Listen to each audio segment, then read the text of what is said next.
All right, so we're going to bring up the PowerPoint in a moment, so you can start my time right now. Hey, thanks so much everyone for tuning in. Thanks, Brother Brian, for hosting this, Vocab for setting up, and of course Alazar for stepping forward to do this. I Yes. just want to give a quick bit of history in terms of how this is set up.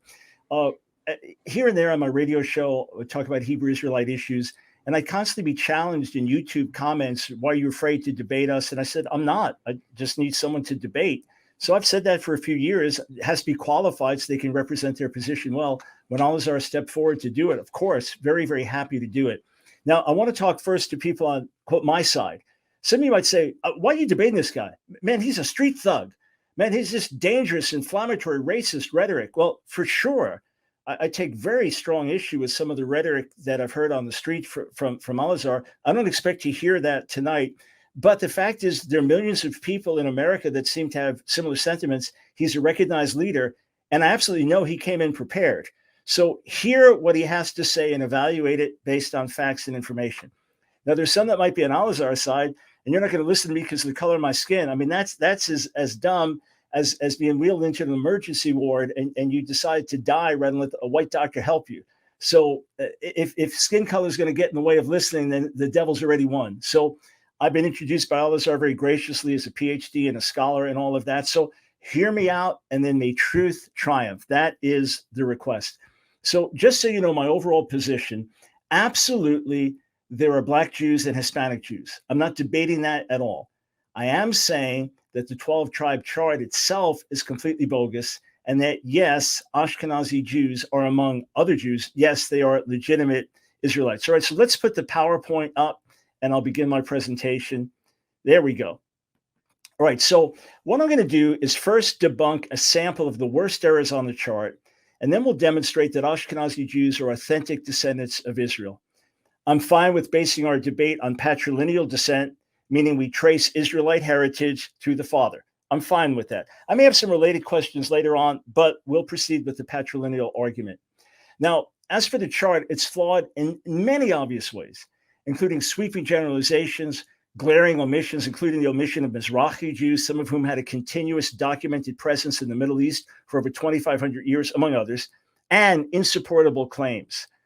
Of course, the chart you're familiar with, I'm sure Alazar will be getting into it more as we go on. Now, if any part of the chart is false, then the chart cannot be trusted. Keep this in mind throughout the debate.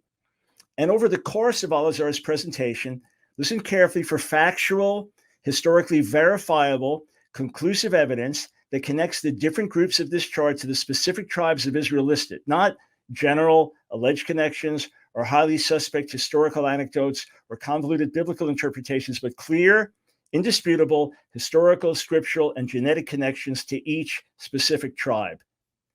Hang on, there we go. That evidence doesn't exist. And if any point he raises seems to have substance, I'll address it during the times of rebuttal. The Alliance for Black Jews, by the way, claims that there are roughly 200,000 Black American Jews, meaning roughly 0.5% of African Americans. And yes, of course, there are Hispanic Jews, but that is something very different from what the chart claims. So first proof that the chart is bogus, it contradicts Deuteronomy 28:62. There it's written to Israel in exile, you shall be left a scant few after having been as numerous as the stars in the skies because you did not heed the command of your God Yahweh. Yet, according to the 12 tribes chart, there are at least 400 million Israelites today, including 47 million African Americans, 185 million Central Americans, 126 million Mexicans, 11 million Haitians, and 11 million Cubans. This is anything but few in number. Even if you say, well, the chart doesn't mean that every single person in every single group is an Israelite, you have to acknowledge that the vast majority are not Israelites, in which case you've shot yourself in the foot. Just this one fact disqualifies the chart, especially when you compare this number of more than 400 million alleged Israelites with the Jewish population today of about 15 million people. Which group is dramatically fewer in number? Also, Africans were brought to America from several different parts of the continent, which means that those various parts of Africa must have been Israelite as well, potentially adding several hundred million to the number of alleged true Israelites alive today. This is hardly few in number. Second proof, the chart relies on bogus connections. One of the proofs that Issachar is Mexico, this is from a speech, a 3-hour YouTube lecture that Alizar gave in July of 2022, I believe. One of the proofs that Issachar is Mexico today is the alleged Hebrew derivation of Azteca from two Hebrew words meaning time and congregation, which would supposedly connect them to the sons of Issachar in 1 Chronicles 12:32, who understood the times and seasons. This is utter nonsense. Hebrew Oz means then. It is not a noun meaning time. And there is no Hebrew word teka. Instead, there is a verb tacha, which likely means to follow. Encyclopedia Britannica also points out that the name Aztec is derived from Aztlan, variously translated as white land, land of white herons, or place of herons, in allusion to their origins probably in northwestern Mexico. Similar errors, which are blatant falsehoods and not simply matters of interpretation, undermine the chart on every score. Plus, there is no literary or genetic or linguistic connection between Mexico and Issachar. And I don't say this to mock as much as to help those who really want truth from the Most High. In fact, there's not a stitch. Oh, hang on, looks like we skipped a slide here. So next proof, Haiti is not Levi. And in fact, there's not a stitch of concrete evidence connecting the Haitians to the Levites any more than there's a factual connection between any of the peoples of this chart and the specific tribes of Israel that are claimed. Deuteronomy 33:10 says about Haiti, not about Haiti, about Levi, they shall teach your laws to Jacob and your instructions to Israel. They shall offer you incense to savor and whole offerings on your altar. Well, Haiti is not teaching the children of Israel the laws of God. Haiti is not observing the seventh-day Sabbath. They don't follow the Torah. They don't circumcise their sons on the 8th day. They don't eat only biblically kosher food, let alone teach all Israel to follow the Torah. Haiti is not Levi. In point of fact, I can add this. There's a slide of mine that got missed along the way, that according to the Bible, the Levites were scattered among all the different tribes of Israel. So there's no possible way they all end up starting in one place in a small island off the coast of America, and then from there go out, completely against history on every level. Fourth proof, Native Americans are not Reuven or Gad. DNA studies, some of them published by former Mormon leaders, make clear that these peoples have an East Asian or Siberian descent, not a Middle Eastern or even African descent. This was a revelation for these former Mormons, since the Book of Mormon, like the 12 tribes chart, claims that Native Americans were actually Israelites. This information caused these leaders to leave Mormonism behind. So in point of fact, and there's a great study, I'll put the copy of the book up, Losing a Lost Tribe. In point of fact, the Mormons agreed with the 12 tribes chart in terms of the Native Americans being original Israelites. It's bogus. That's why they left Mormonism. And to repeat, there's not a stitch of factual evidence, including solid linguistic evidence, to connect any Native American people with Reuven or God. This is pure fiction. And note that large-scale genetic studies indicate that these Native Americans were here on our continent even before Israel was formed as a nation. Here's one example. Science Magazine, November 2018, points to that. Fifth proof, the chart contradicts Deuteronomy 28:68. And this is just a sampling of what could be dozens and dozens of truths. Deuteronomy 28:68, you're familiar with it. Yahweh will send you back to Egypt in galleys by a route which I told you should not see again. There you shall offer yourselves for sale to your enemies as male and female slaves, but none will buy. This verse does not apply to anyone on this chart, especially not Mexicans or Seminole Indians or Central Americans, among others. Not at all. They were never slaves in Egypt, let alone sent by ship back to Egypt as slaves. As for the idea that Egypt sometimes does not refer to a physical place in the Old Testament, but rather to any place of slavery and bondage, that too is completely bogus, which I can easily demonstrate if this point is challenged. In fact, if you just read two more verses into Deuteronomy 29, verse 2, Moses tells you that this refers to literal Egypt. Now, before I go further here, I do want to point out that the ancient Jews were sold back into Egypt in ships, according to Josephus and other early Jewish historians, as far as what happened in the first century after the destruction of the temple. Sixth proof, the chart ignores the real Jews who preserved the Hebrew Bible and Hebrew language. It is the people that the world recognizes as Jews today who suffered the terrible curses of Deuteronomy 28.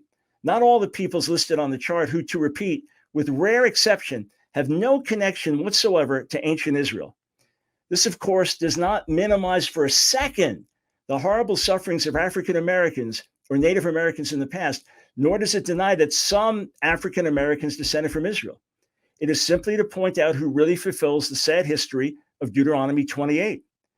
Now, contrast this complete lack of genetic, biological, historical, traditional, or ritual connection to ancient Israel from the vast majority of those listed on the chart with the fact that those recognized by the world today as Jews, among whom are millions of Ashkenazi Jews, have continued to maintain Jewish identity through the millennia despite horrific persecution.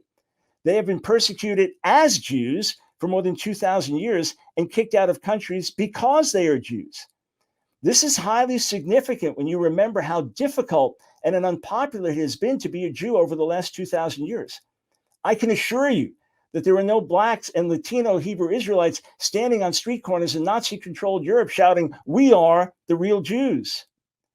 These real Jews have observed the Sabbath, kept the dietary laws, and practiced circumcision on the 8th day. They have genealogical connections to ancient Israel, historical connections, traditional connections, and DNA connections, confirming the priestly genealogical connections in particular. And these Jews, who are real Jews, as opposed to some of the fake Jews on the chart, have preserved the Hebrew scriptures and Hebrew language, as opposed to the completely mythical so-called Lashon Kodesh, which I'll call LQ from here. And while I understand we're not debating here the legitimacy of this modern, totally made-up pronunciation, this does tie in with the question of authenticity. Since if the pronunciation of LQ is true, which it is not, then every speaker of every Semitic language throughout history and until today is wrong, since similar grammatical and morphological and phonetic principles apply across these languages. If the pronunciation of LQ is accurate, which it is not, then every recognized Hebrew and Semitic grammar and lexicon is wrong, along with every Semitic place name on every map, including place names like Jerusalem and Judah, and every transcription of Hebrew in the Greek Septuagint and the Greek New Testament, including the names of the 12 tribes in Revelation 7, they're all wrong if LQ is right. In short, LQ contradicts every Semitic language spoken or written in history because it is a recent Hebrew Israelite invention, and we can trace vocalization back to ancient times. This calls into question the Hebrew Israelite claim to authenticity, since the same Hebrew Israelites who purport to have the true pronunciation of Hebrew also purport to have the true information about the 12 tribes. Those are actually claims that real Hebrew is, quote, a bastardized version of LQ. So we're not debating LQ tonight. It's a bogus pronunciation. We're debating authenticity. And if you have the language wrong, you can bet you got the other things wrong as well. So without a doubt, the 12 tribes chart is bogus. But are my ancestors really related to ancient Israel? If so, why are we white-skinned when certainly ancient Israelites were not white? Some claim that we're descendants of the Khazars who allegedly converted en masse to Judaism in the 9th century, but that theory has been thoroughly debunked along several lines, including genetic, historical, and linguistic. And if the Khazar argument is raised, I'll be glad to rebut it. As for the Hebrew name Ashkenaz in the Bible, it refers to an entirely different people having nothing to do with Europe, referring most likely to the Scythians and now extinct people in Central Asia. So first proof of our authenticity, DNA confirms the authenticity of Ashkenazi Jews. As for the most comprehensive recent DNA study of Ashkenazi Jews, spearheaded by geneticists from the Hebrew University of Jerusalem at Harvard Medical School and published November 30th, 2022, it confirms that we can trace our lineage back to first century Jewish communities in Italy, which would include those sold as slaves into Rome, as well as earlier Jewish communities there, which Acts mentions. And here's a reference to the study. Subsequently, as Italians converted, married into Judaism, our European skin color became part of our heritage. Then, as these Jews made their way into other parts of Europe and settled there, the same process continued, explaining our Caucasian complexion. But the same process occurred with African Jews or Hispanic Jews or Asian Jews, all of whom reflect other peoples marrying into the people of Israel, hence the many different colors and ethnicities of Jews worldwide, in contrast with the original brown-skinned Israelites. For the record, even if you argue that the original Israelites were black, then there had to be conversion and intermarriage to explain the other ethnic and racial groups on the chart. But not only does DNA in general give us a clear link back to ancient Israel, the fact is, as I mentioned before, Ashkenazi Jews who are of priestly descent share the same priestly gene as do Lemba Jews in Africa and Sephardi Jews worldwide. How could this be unless our Kohanim, our priests, actually descended from a common priestly ancestor? If Ashkenazi Jews have no genetic connection to Israel, then where did we acquire this gene? Less than 2 minutes. Note also that geneticists have pointed out that the Y chromosome, meaning the paternal, the fatherly chromosome of most Ashkenazi and Sephardi Jews, contains mutations that are common among Middle Eastern peoples, but uncommon in the general European population. This suggests that the paternal lineages of Ashkenazi Jews could be traced mostly to the Middle East. These geneticists add that diaspora Jews from Europe, Northwest Africa, and the Near East resemble each other more closely than they resemble their non-Jewish neighbors. Put it another way, Ashkenazi Jews originated in the Middle East. Second proof, Ashkenazi Jews have lived by the Torah and Jewish traditions. So just ask, who has kept the traditions through the centuries? Who has passed on the Hebrew language? Who has passed on the Hebrew scriptures? And who is it that continues the traditions of the Pharisees in the New Testament who rejected Jesus? Sadly, those are my ancestors, the Ashkenazi Jews, going straight back to biblical times. And then lastly, God has brought us back to the land of Israel in accordance with his promises.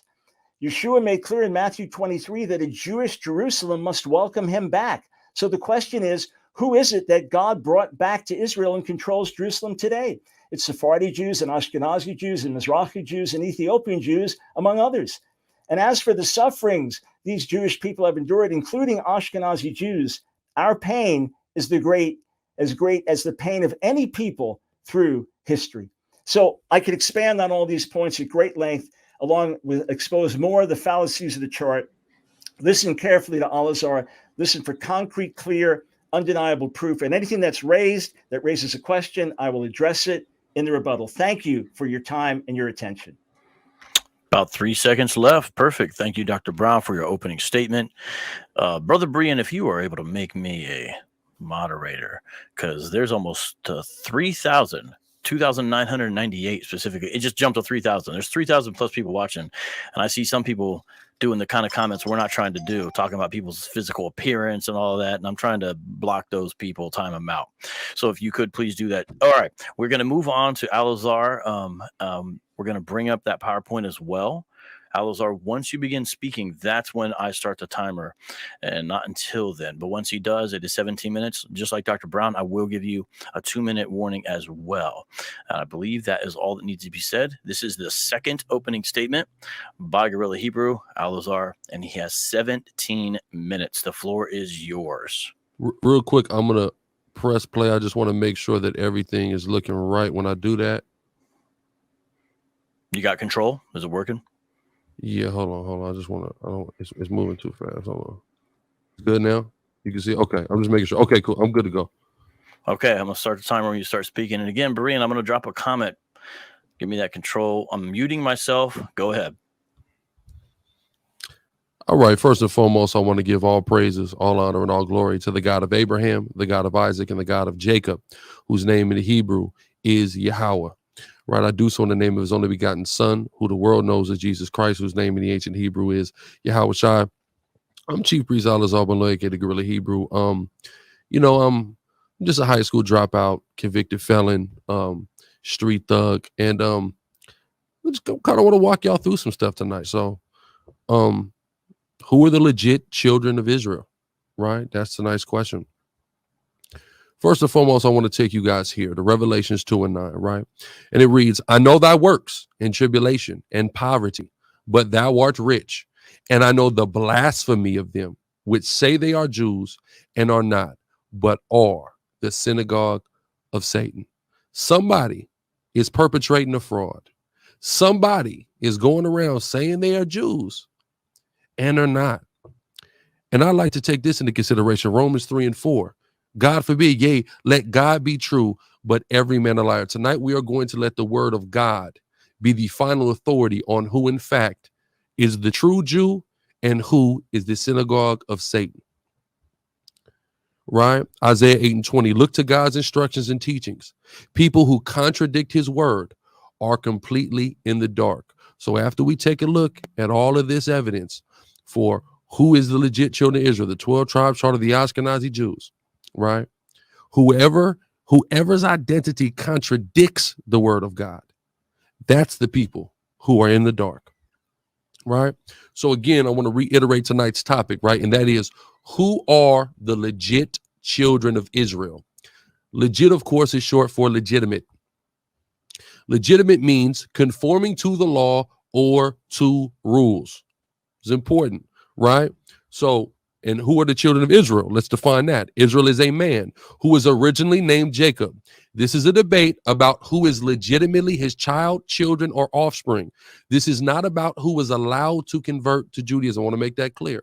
It's about who the legitimate offspring. How do we establish if somebody's a legitimate offspring of Jacob or Israel? It's very simple. Numbers 1:18. And they assembled all the congregation together on the first day, on the second month, and they declared their pedigrees after their families by the house of their fathers, as Dr. Michael Brown himself has already affirmed. Ezra 2:9 affirms it also. It says, but they could not shew their father's house and their seed, whether they were of Israel. One more, of course, here we have Leviticus 24:10, where we have an Israelitish woman. She has a son by an Egyptian, and he is juxtaposed from the children of Israel in two different instances here in this verse in Leviticus 24:10. Right? So I want to take you guys to a man by the name of Dr. Henry Abramson. Right? And he's notable for his teachings on Jewish history and Judaism as a religion. He was assistant and later associate professor of history and Jewish studies at Florida Atlantic University from 96 to 06. And during that time, he held appointments at a number of prestigious universities such as Oxford, Cornell, Harvard, and Hebrew University.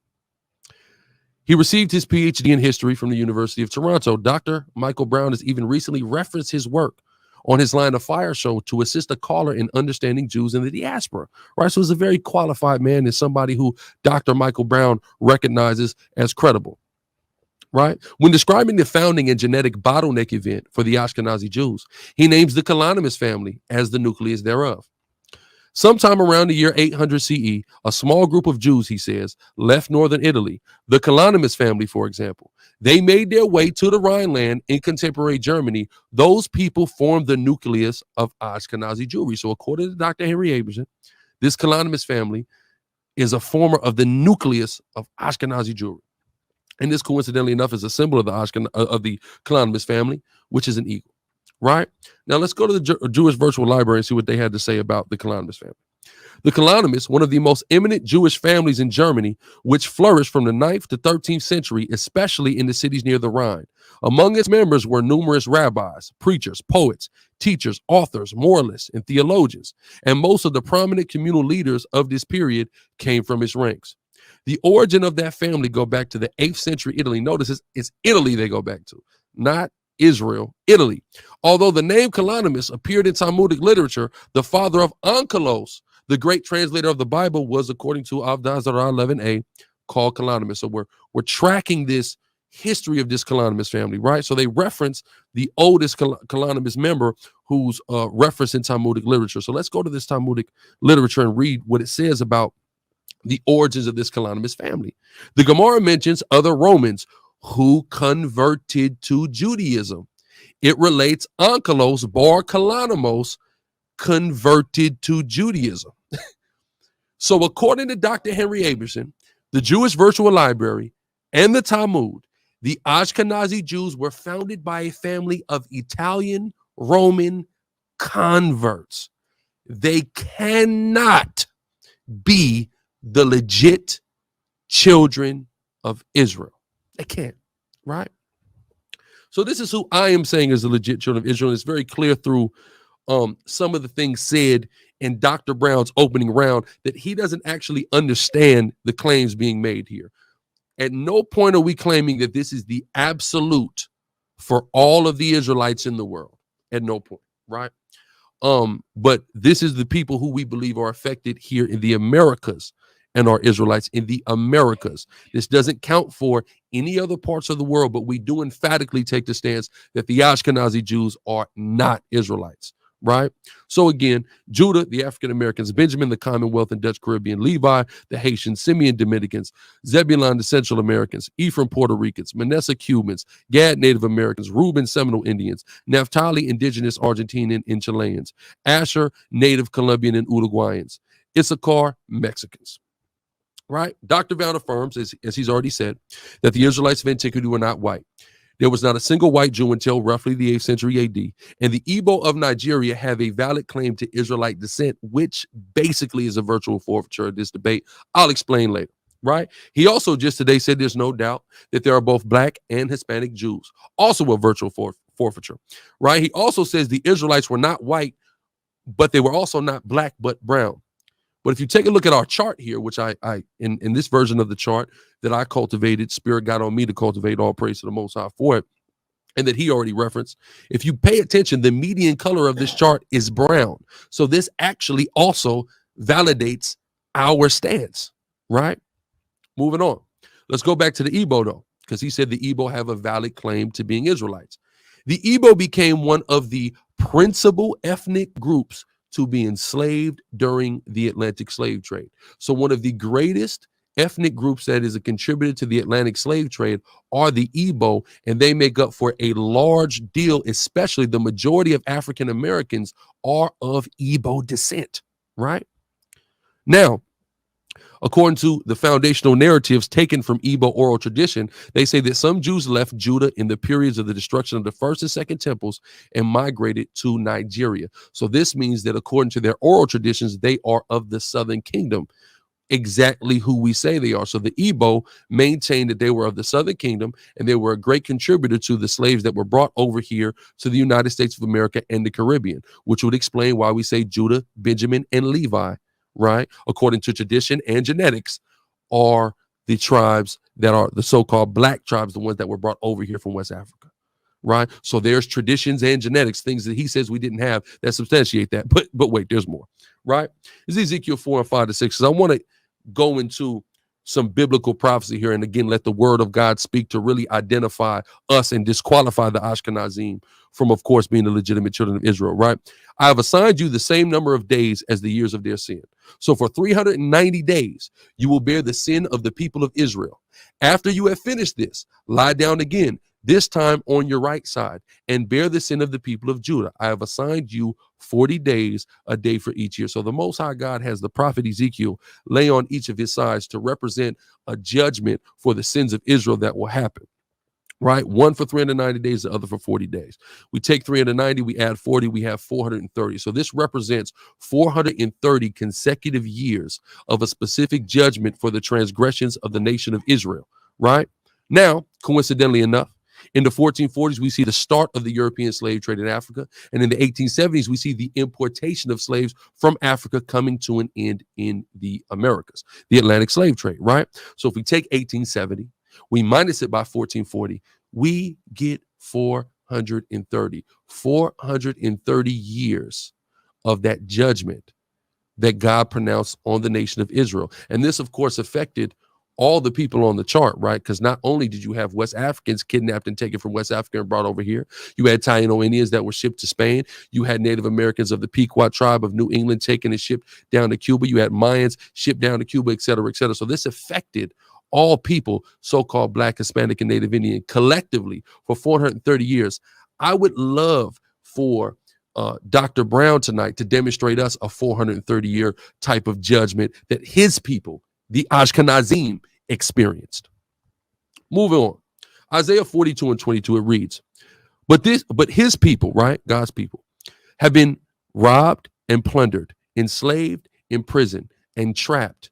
They are fair game for anyone and have no one to protect them, no one to take them back home. So let's analyze this here, right? Black and Hispanic people have undoubtedly been robbed and spoiled, have been enslaved, and then take a look at this term, imprisoned, right? The United States of America presently has more prisoners than any other country on the face of the planet Earth. And who are the predominant people that are incarcerated in the United States of America? Oh, Black and Hispanic people, right? And trapped. We've been trapped so much that now we call our own neighborhoods the trap, right? They are fair game for anyone and have no one to protect them. I want to analyze that, right? We just turn the clock back a few months now, and we see what happened to Kyrie Irving and Kanye West for the things that they simply said about Jewish people, right? Now, we also see just a year or two ago an anti-Asian hate bill get passed.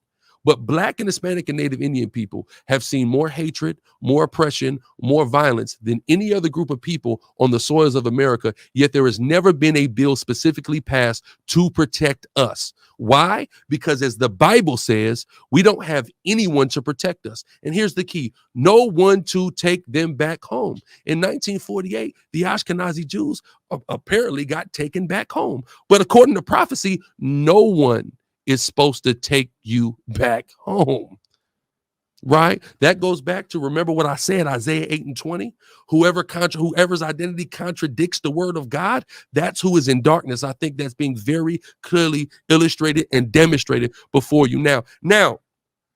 If we take a look at the context of Isaiah 42, I watched a very interesting debate between Dr. Michael Brown and a rabbi about Christ in the Old Testament, right? And in that, he identifies the fact that he can make a case that the context of Isaiah 42 is actually messianic, because verse 1 talks about this righteous servant and him coming to save. So that's actually the context. We're talking about what Christ is coming to do when he's coming to save his people. Right? If anybody tries to play a game and say, oh, well, this happened in Babylon. No. The context is dealing with that righteous servant and his deliverance of this entire chapter. I just want to make that clear, right? Now, there's been talk about DNA. Oh, there's been talk about DNA. And it's funny that there's been so much talk about DNA. I knew he was going to do this, right? So now I don't subscribe to the idea that there's DNA that can actually trace anybody back anywhere in antiquity. I don't subscribe to that whatsoever, but he does. But there's a problem with that. So the problem with DNA, according to sequencing.com, which is a leading DNA research company, Jewishness is more difficult to identify in genetic testing than other ethnic groups. This is because there is no specific gene that makes a person Jewish. Also, straightforward DNA examination cannot conclusively tell a person whether or not they are Jewish descent or a part of a Jewish population. So what's interesting is one of his objections to the 12 tribe chart was, well, you cannot demonstrate a genetic connection between these people, but it is impossible for anybody to actually demonstrate a genetic connection between any modern people and the ancient Israelites. That cannot be done. So he's asking me to do something that is not only impossible, but something that his people cannot do either, right? Moving on. Another problem with DNA. According to Raphael Falk, an Ashkenazi Jew and geneticist who was professor of genetics at Hebrew University in Jerusalem, is he qualified enough for you? There is no Jewish genotype to identify. Also, same guy, Raphael Falk, again, an Ashkenazi Jew who is a geneticist and professor at the Hebrew University. Also, there is no agreed upon criterion to identify Jews, and samples examined for the distribution of biological or molecular markers all depend on the preconceived biases of the investigators. I want everybody to make sure they understand that loud and clear. This is an Ashkenazi Jew who is a geneticist and a professor, and he says these conclusions that are being came to by these Jews that allegedly affirm their identity with DNA are all depend on preconceived biases. I mean, if you're not going to listen to me, I'm just a high school dropout. What do I know? But here is this person who is an Ashkenazi Jew and geneticist. And he says that these markers that they're trying to purport, demonstrate that they are Jews, all depend on preconceived biases. A minute 30 left. That's crazy, right? But here I am. I'm supposed to believe what Dr. Michael Brown is doing. You see him shuffling now, don't you? Y'all see him live shuffling. He's shuffling for that. You know why? I need him to deal with this. I need him to deal with why one of his own brethren, who is a professor of geneticists in Israel, would say this about them if it wasn't true. Right? And mind you, this is via an article that was published in Frontiers in Genetics. This is a peer-reviewed scientific journal on genetics. This isn't just a Google article. This is peer-reviewed scholastic research. Let's keep going. Now, he also brought up linguistics. The problem with DNA and linguistics. In 2017, Paul Wexler, an Ashkenazi Jew and a linguist, and is a professor of linguistics at Tel Aviv University in Israel, along with a few other scholars, published an article in Frontiers of Genetics called The Origin of Ashkenazic Jews, and Yiddish.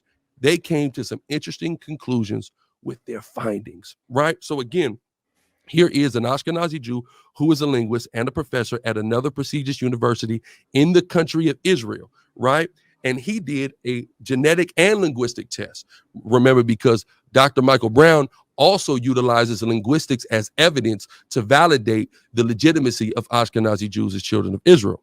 So let's see what they found in 2017. And I guarantee that this scholarship and these studies are more up to date than the ones he's utilizing to affirm the Ashkenazi Jews' legitimacy as Israelites.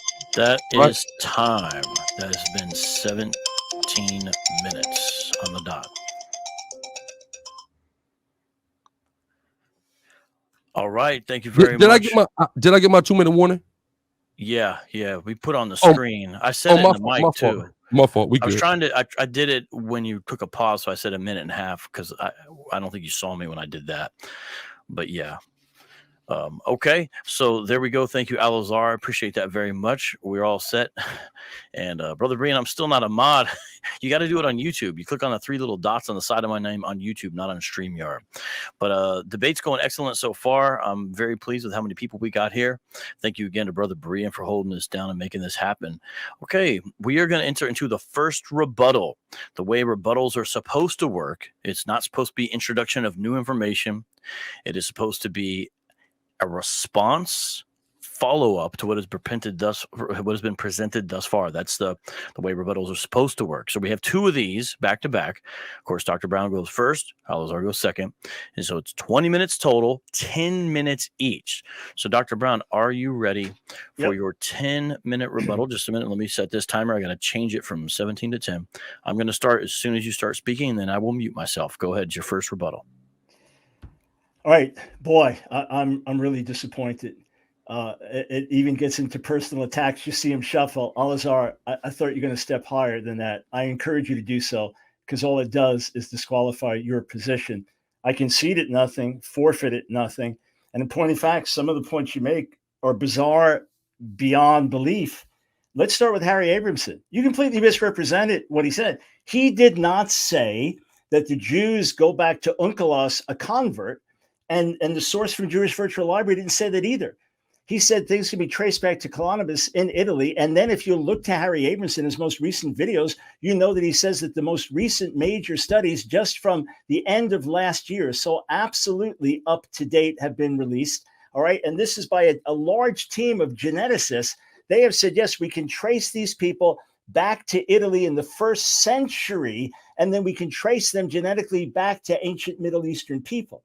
What you said about Onkelos is a name similar to Colonimus. That's all it is. It's not saying it's the same descent. All it's saying, where do we find the name Colonimus earlier? There's a similar name to it in the Talmud, but others have different names for it. He's not tracing it back. You completely misrepresented what he said.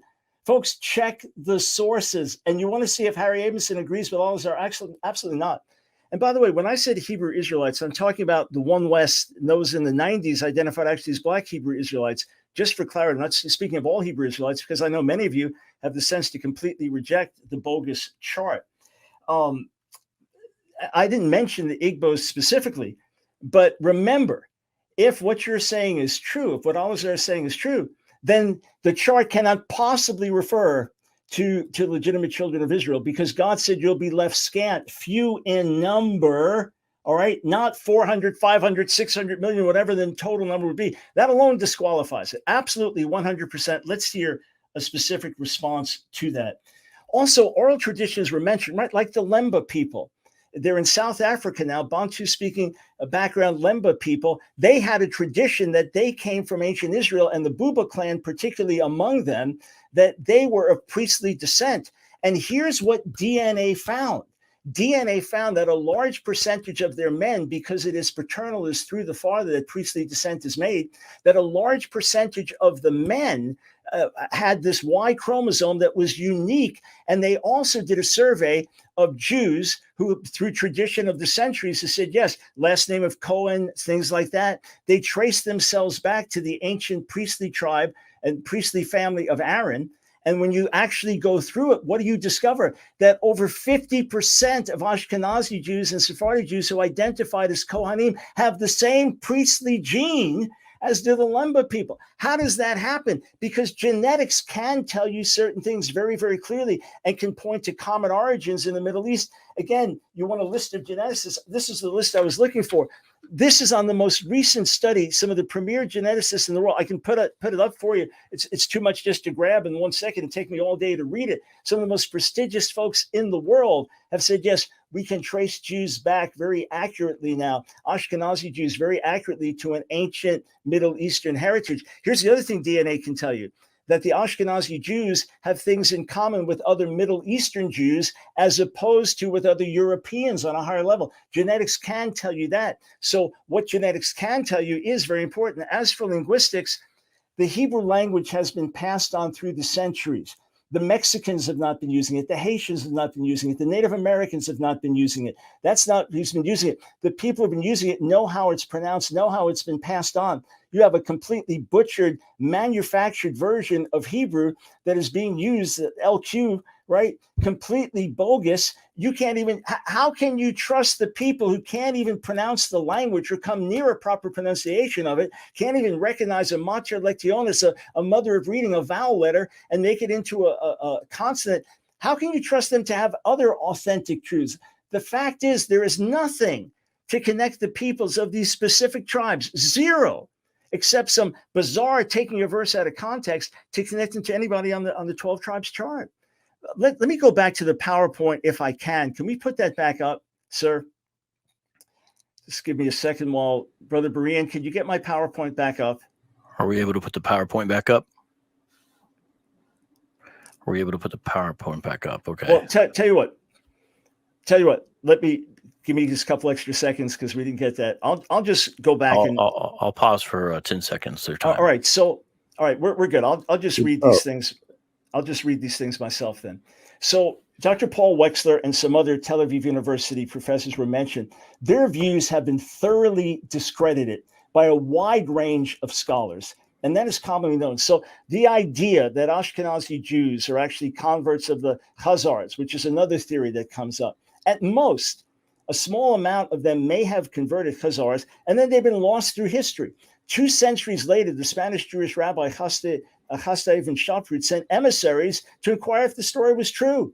That's how little lasting evidence there was of this alleged massive Khazar conversion, let alone the Khazar Jews allegedly being the originators of Ashkenazi Jewry.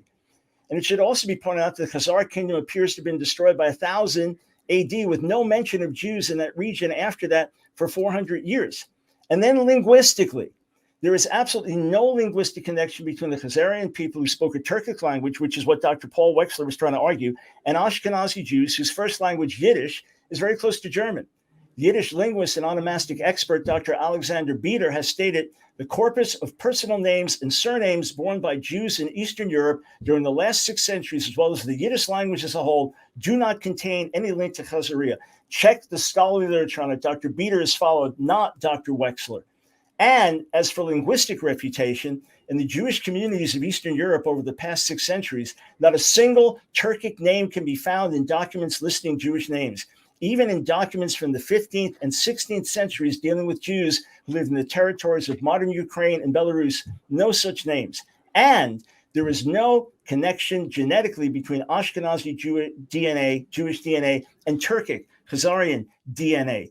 So when you dig a little deeper, you hear these bombastic claims being made. Yeah, let's put the PowerPoint down. I'm not actually using that, so thank you. You can remove that. PowerPoint down, please. Yeah. I didn't even know it was up. I was just reading from those other slides. So sorry if there was anything confusing there. But in point of fact, this is really simple. You look at the people of Haiti who are allegedly Levi. They don't observe the 7th-day Sabbath. They don't circumcise their sons on the 8th day. They don't teach Torah to Israel. Well, according to the word of God, that is their role. All right. So they are disqualified. When you go through tribe after tribe, if you go around the people of Central America, there's no long-standing oral tradition. They all come from the 12 tribes of Israel. And they are not Middle Eastern. The fact their color's a little darker, they're not Middle Eastern. There's no equivalency there. You know what it's like? Some of the proofs that Al-Azhar is raising, it's like saying, well, my last name's Brown, so that proves I'm brown. I must be brown skinned. Or I wear a hood, so I must be from the hood. I mean, it's this kinds of ridiculous arguments that are being made. And as for people robbed and plundered, isn't it interesting that how quickly we forget that 2 out of 3 European Jews were slaughtered in the Holocaust, that 3 million out of 3 million Polish Jews were slaughtered in the Holocaust. My people, Ashkenazi, that we have been kicked out of country after country after country. Why are we back in the land? Because God in his mercy promised it, not because of us, but because of his mercy in Ezekiel, the 36th chapter, not because of our works, but because of his mercy.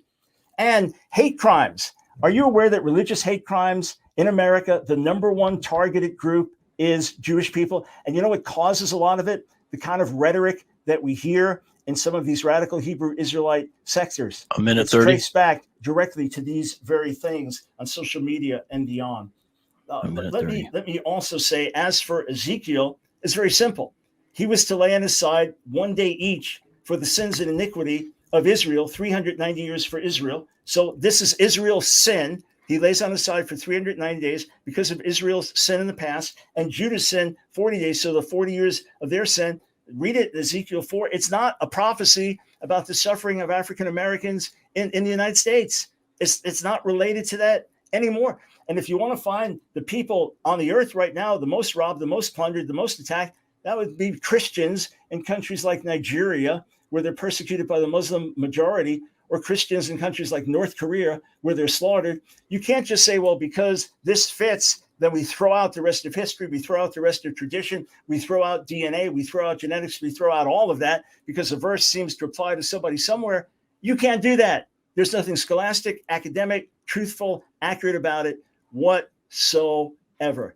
I would like to see some actual proof, not all the speculation, but some actual proof. That would be delightful. Thank you. All right. Awesome. Thank you very much. Had about 10 seconds left to spare. If Al-Azhar, if at any point during your rebuttal, you need to bring up a PowerPoint, I'll pause it briefly during that time as well, just to FYI. But thank you very much, Dr. Brown, for your first rebuttal. 10 minutes. We appreciate that. I'm going to reset the timer here.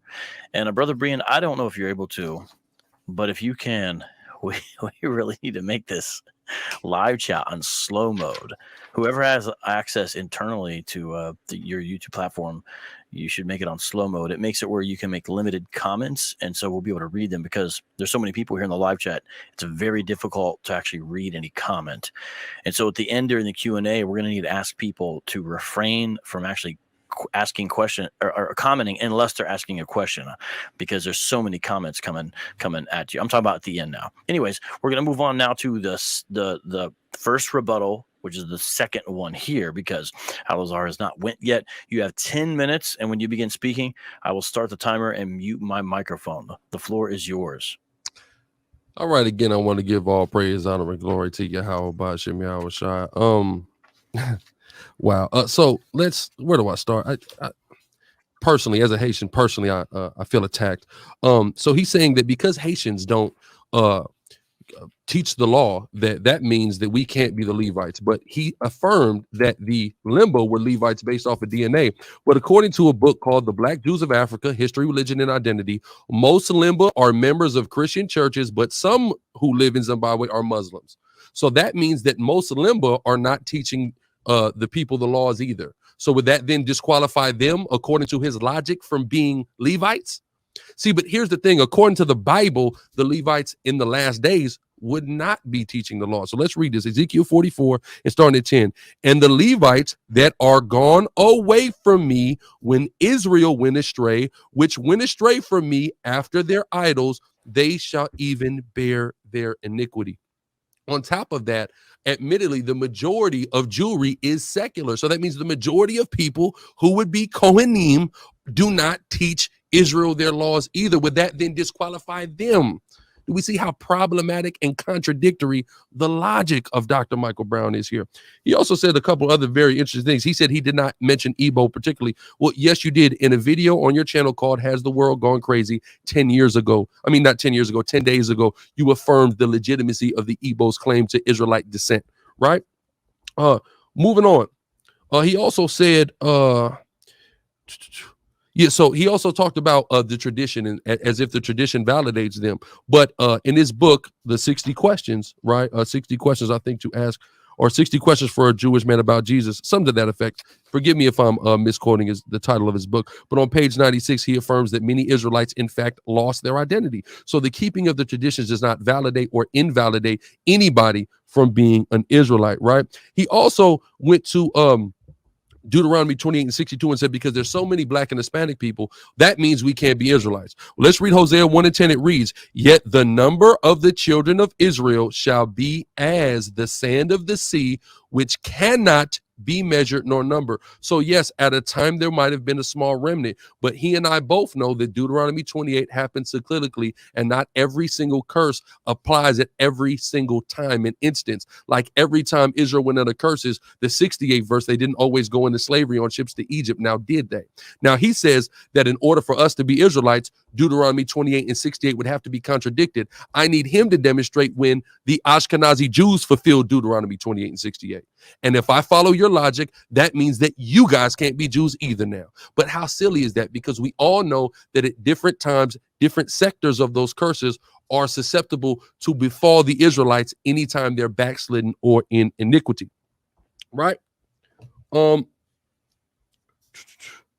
then also, I've not mentioned Khazars at all. So all that Khazar talk, he's just wasting time and beating up a strong man. I have made zero mention of the Khazars whatsoever in my argumentation. I'm actually taking a look at the research done by Ashkenazi Jewish geneticists and linguists, and we're looking at the conclusions that they are coming to. Nothing that he's saying as far as DNA actually disproves anything that I'm forwarding. He's just saying, I mean, the people who are saying we're Jews, we're related, and we have some link back to the Middle East genetically. None of that substantiates somebody as being an Israelite. I'm going to go now back to my presentation if I could, okay. There we go. Okay, perfect. Briefly pause it. Thank you. Until you start speaking again.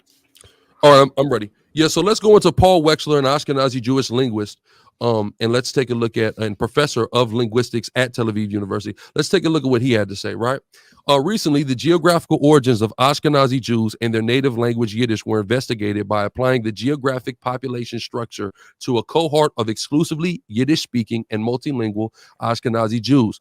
GPS localized most Ashkenazi Jews along major ancient trade routes in northeastern Turkey adjacent to primeval villages with names that resemble the word Ashkenaz. These findings were compatible with the hypothesis of an Irano-Turco-Slavic origin for Ashkenazi Jews and a Slavic origin for Yiddish, and at odds with the Rhineland hypothesis advocating a Levantine origin for Ashkenazi Jews. So the findings of this Ashkenazi Jew and the team that he went into linguistically and genetically studied these people, the Ashkenazi Jews, he came to the conclusion that they actually are not from the Levant or the Middle East, and German origins for Yiddish. We discussed genetic structure of Ashkenazi Jews and their geographical origins as inferred from multiple studies, employing both modern and ancient and original ancient DNA analysis.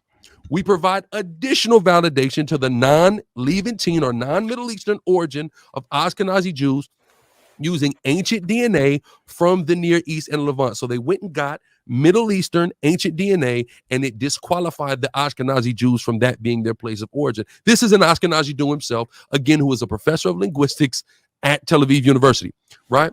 And our results reinforce the non-Levantine origin of the Ashkenazi Jews. And again, you can go to this. This is a peer-reviewed article in the Frontiers in Genetics called The Origin of the Ashkenaz, Ashkenazic, and Yiddish. Moving on. More problems with DNA and linguistics. They're alleging their DNA haplogroups and linguistics of Eleatine origin proves they're children of Israel. The problem with that is we say they're Edomites. Edomites' DNA would say they're from the Levant, and their language would match as they spoke Hebrew as well. The same goes for Canaanites, Moabites, Ammonites, and others. So just as they're trying to utilize this to make them validate that they're Israelites, we can easily use the same exact information and say they're Edomites with it, right? Moving on. Not to mention the Ashkenazi Jews come from primarily 4 different haplogroups, J1, J2, E1B1E, and R1A. If they are the legit children of Jacob, why don't they all come from one? Now, again, I don't subscribe to the idea that a DNA haplogroup could trace you back into antiquity. I simply don't. But he does, and he's using it. He's hinging his argumentation upon it, right? There is no one haplogroup amongst them that is a majority. Therefore, if we just went with one of them, just one haplogroup as being Jacob's haplogroup, the majority of them would still be disqualified from being the legitimate children of Israel. What do I mean? There was a test done in 2004 on over 400 Jews. This is the largest test study that I can find. And take a look. So if we just chose one, let's say we said E1B1B was Jacob's haplogroup, right? That means that 84% of Ashkenazi Jews would be disqualified, right? If I chose G2C, 92% of Ashkenazi Jews disqualified. J1 or J2, 81% of Ashkenazi Jews would be disqualified. Q1, 94% of Ashkenazi Jews would be disqualified, right? So on and so forth. So this alleged evidence that he has so much faith in actually totally works against him. Moving on. But let's follow Dr. Brown's logic for a second. Wash your hands, Right? okay? I'm good. I'm done. I apologize. 2 minutes and 15 seconds. I was just trying to do it early because you got a little break. I apologize. Okay. Go ahead. Thank you so much. Thank you so much. All right. So let's look at the Mexicans, because he said, ain't no way the Mexicans are Issachar. Okay, if we follow Dr. Brown's logic, a significant amount of the Mexican population belongs to the haplogroup Q, which is present in antiquity in the Levant, right? So when Spaniards came, right, they noticed that the tribe of Issachar, the Mexicans, right, the indigenous Mexicans had obsidian knives that they used for circumcision, which is known as a Jewish rite. So here we see a tradition. We see DNA linking them to the Middle East, and we see a Jewish tradition, right? It also says the Nahua Uto-Aztecan language itself has been shown to have many Hebraic Semitic roots and can be traced to northwest Palestine, where parts of the Israelite tribe of Issachar settled. And this is via Robin Morant, a historian from the University of Manchester and the University of California at Riverside, right? Moving on. This also, he says there's no ancient oral tradition that says that these people are from the tribe of Issachar. The Mexicans originally of the 10 tribes captured by Salmanassar and of the family of Issachar, whom the Indians recognize as their special ancestor. What? Right?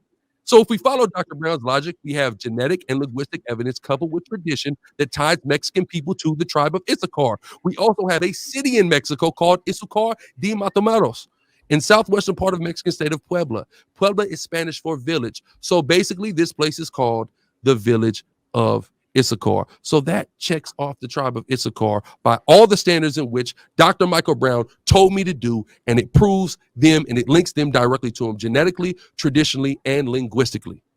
Moving on. 30 seconds. 30 seconds. Here we see in Deuteronomy 28:45, Deuteronomy 28:45 to 46, that the curses will be upon the Israelites for a sign forever. This would be a token, a banner, an omen, and we're going to go more into that. Most High will on my next round. All praises to Yahweh Bashem Yahushua. I yield my time with that. 10 seconds. All right, with 10 seconds left. Apologize for that. I jumped in too early. But You good. Okay. Thank you. Okay. To the live chat. You guys are mainly doing okay. You're mainly doing okay. But let me just encourage you. Only make a comment if you really got something to say. Because there's almost 4,000 people in here, and it's very difficult to read what is going on. I'm just saying, make it count, I'm just saying. And I'm glad there's a lot of people here. Again, thank you to Brother Berean for making this happen. Look, if you have not subscribed to Brother Berean, let me just take a second in between our first and second rebuttal rounds to tell you to subscribe to him. He's one of the most fair moderators as far as he and his team tries to give everybody an equal voice. And I thought was the best place to do this today. And both debaters agreed. And I'm glad we have places like that on the internet that he has created. So thank you for that. And to the live chat, just continue to operate in the spirit of the debate. Things will get fiery. That's how it is. but there's sort of limits, and just operate within the limits. We'll be all right. I think everyone's doing pretty good so far. Just keep it that way. I appreciate everything thus far. So just a little shout out with that. Okay, now we're going to move into our second rebuttals. We have 20 minutes here. Total 10 minutes each. After this is the cross-examination, and we'll give you like a minute to reset. Okay, I am going to get off here, and the timer starts when you start. All right. Thanks for that spirited presentation, Alazar. Again, it's very easy to debunk these things one at a time. Let's start with the fact that Alazar said he didn't say a word about Chazariah, and then he keeps quoting Paul Wexler. What do you think Paul Wexler was talking about? That's what all of Paul Wexler's arguments were about, trying to see if there's any truth to the legend about Ashkenazi Jews coming from Khazar. That's why I refuted it. You didn't even realize what I was refuting was the very thing you were referring to and quoting him about. He has been completely dismantled in his arguments by Dr. Alexander Bieder, who is a top onomasticist and a scholar of the Yiddish language as well. He has demolished Dr. Wexler's arguments very, very clearly, as have others. It's an outlying view that's been demolished and rejected. So throughout the whole Khazar thing, the Kalonymous thing completely misinterpreted that. Throw that out. You still haven't given proof about Ashkenazi Jews who, in fact, have kept the traditions, preserved the language, observed the Sabbath. We're the ones that have observed it. You get some alleged account of somewhere in Mexico that somebody has a stone that's like a circumcision stone. The Mexicans don't circumcise their children on the 8th day. That has not been a long-term custom among them. Where you do find Hispanic Jews that have been hidden, they are now Christians, and it turns out that they converted centuries ago outwardly under pressure from Catholicism when they were in Spain and the Iberian Peninsula. They go back to Sephardic Jews, others that you reject as being real and legitimate Jews. As for Deuteronomy 28:62, Israel in exile means Israel is still under judgment. And if you're telling me that Israel under judgment fulfills Hosea 1 about the massive multiplication of the children of Israel all around the world, then you are contradicting Scripture, and we have to throw it out completely. As for Haiti, you want Haiti to be Levi without teaching Torah and without following the Jewish law, but you also want Haiti to somehow be blessed by God in multiplication at the same time. You can't have it both ways. If Haiti is Levi and Levi is in sin and idolatry, then they are not blessed. And you never answered the question if the Levites are scattered all over the different tribes of Israel, how they all ended up in one place. Didn't respond to that whatsoever. As for the Igbo, I said I didn't mention them tonight. I believe I said that I didn't mention them tonight. Yeah, I've referenced them in the past, but you brought them up. Just want to clarify, I didn't mention that tonight. As for Deuteronomy 28:68, it did happen in history. You're correct. My ancestors, and if you're Israelite, I don't know your ancestry, but if you're actually a Jew, then our ancestors were sold into slavery, into Egypt, probably 2,000 years ago, the most recent time, but possibly even 2,700 years ago when we were exiled, the 10 northern tribes exiled from by the Assyrians. The Phoenicians may have sold us into slavery in Egypt as well. There's speculation among historians as far as that's concerned. But the fact of the matter is, I'm not the one bringing up modern history and trying to say that the Ashkenazi Jews were sold back into slavery. This is an argument I'm responding to in terms of going back into Egypt. This is an argument I'm responding to because Hebrew Israelites raise it all the time to say Egypt just means a house of bondage, which it doesn't. It occurs over 680 times. Mitzrayim, Egypt, occurs over 680 times in the Hebrew Bible, and it always refers to a physical place. Therefore, you can read throughout the Torah where it talks about you were slaves in Egypt under Pharaoh. You were slaves in Egypt under Pharaoh, and I delivered you from there. But under judgment, you'll be sold back there. Right? So don't bring that up with the African slave trade. Don't bring that up with modern America. It has nothing to do with it whatsoever. And America is not Egypt. If you try to make it that, you're misusing the word, and therefore by your own criteria disqualify yourself as being a true or legitimate Jew based on your misusing of Scripture. As for the Aztec quote, it's completely bogus. The fellow you mentioned, I actually went to the website. The whole thing is completely bogus. It's based on someone allegedly seeing certain things with the language. There is no connection between Aztec and Northern Israel. Zero. I challenge everyone. Study it out. Look into it. Look at the best linguists on Aztec. All right. And I've been introduced by Al-Azhar repeatedly. I'm a top scholar, etc. My PhD is in Near Eastern languages and literatures. I can speak with authority about these kinds of things when it comes to language and linguistic origin. There is zero connection whatsoever. That quote from online is completely bogus. Anyone that looks into it will find it. You just throw something out. Notice when Al-Azhar wants to point to something with some scholastic background, says peer-reviewed, etc. Okay, so those we take more seriously, and then the other scholars say, no, that's wrong, this is wrong, this is wrong, this is wrong, all right? As happened with Dr. Paul Wexler and some of these others who were denying Ashkenazi Jewries going back to ancient Israel.